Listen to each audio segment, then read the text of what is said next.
आज हामी रवि लामिछाने दाइले भेटेर आएको के भवन रे आइटिओ प्रेलाल भवन प्रेरणालाल भवनमा हाम्रो नेपालको जय घन्टी राष्ट्रिय स्वतन्त्र पार्टीको सभापति जय घन्टी रवि लामिछाने दाइ आउनुभएको थियो उहाँले भेटेर आयो जय घन्टी है जय घन्टी तपाईँ हिरो अलि धेरै बोल्यो कि टिकटक युट्युबमा हाल्न परेको थियो हो धेरै बनाएर रवि लामिछाने दाइ भेटेर आयो अनि हाम्रो दाङ क्षेत्र नम्बर 2 को माननीय हाम्रो विपिन कुमार आचार्यजी पनि आउनुभएको थियो उहाँले पनि भेट्यो अरू गोविन्द पौडेल सलोनी आउनुभएको थियो होइन गोविन्द पौडेल सर हाम्रो प्युठानको सिङ्गर त्यहाँसँग भेट भयो भेटघाट भयो फोटोसोटो खिच्यो राम्रो लाग्यो खुसी लाग्यो मान्छे राम्रो हुनुहुने रहेछ लगनशील शिल स्वभाव राम्रो भएको कलाकार माने मैले उहाँलाई अलि आज म धेरै खुसी छु आज हाम्रो भाइ सेफ हाम्रो प्रेम कर भाइरल सेफसँग पनि भेट हुन पाइयो आज अब हाम्रो भेटघाट भयो राम्रो लाग्यो अनि हाम्रो भाइसँग चिन्जान चाहिँ मेरो धेरै पहिलेदेखि नै छ आजभन्दा लगभग 6-7 वर्ष पहिलेबाट भाइ धेरै राम्रो मान्छे चकचके दाइ पछाडि थियो जसको पछाडि हाम्रो कलाकार बाँकी त अब त्यस्तै हो कलाकार रेड लाइट आयो रेड लाइट आयो र हाम्रो यो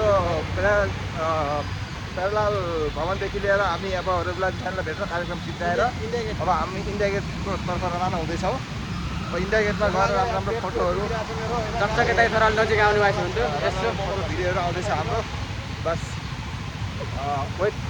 आइन वाच हेरिदिनु होला साथ दिनु होला हाम्रो भाइको भिडियो लाइक कमेन्ट अनि सब्सक्राइब तपाईँले सपोर्ट चाहिँ गर्नुपर्छ है साथीहरू सेयर पनि गरिदिनु होला सबैजना प्यारो प्यारो धेरै राम्रो भाइ धेरै प्यारो भाइ हुन् धेरै प्यारो प्यारो भिडियो राम्रो राम्रो भिडियो बनाउँछन् हाम्रो भाइले ल त्यसैले हामी लाइक कमेन्ट सब्सक्राइब सेयर गर्दै नभुल्नु होला साथी सपोर्ट चाहिँ हुनुपर्छ है सपोर्ट हुनुपर्छ सपोर्ट चाहियो गाइस सपोर्ट ल अनि यता आउनु त के तपाईँले 2 शब्द राखिदिनु त यता 2 शब्द राखिदिनु ल कस्तो के राख्नुपर्ने के कुरा गर्नु न 2-4 कुरा भलक पहिला के देखाइरहेछ कुरा मेन कुरा राजनीतिको रविनाथ दाइलाई भेटेर आएको जय घन्टीले भेटेर आएको हामीले त्यसमा हुन्छ होइन किम दाइले के को बारेमा राख्नु भएको छ तपाईँले आफ्नो आज चाहिँ मौसम पनि एकदम दामी भइरहेछ होइन नजिक यता आउनु तपाईँ पनि हामी चाहिँ अब अहिले चाहिँ इन्डिया गेट जाँदैछौँ इन्डिया गेट गएर होइन 1-2 टिकटक आइहाल्छ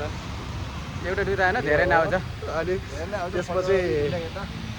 कोटला जान्छौँ कोटला गएर 4 प्लेट मोमो खान्छौँ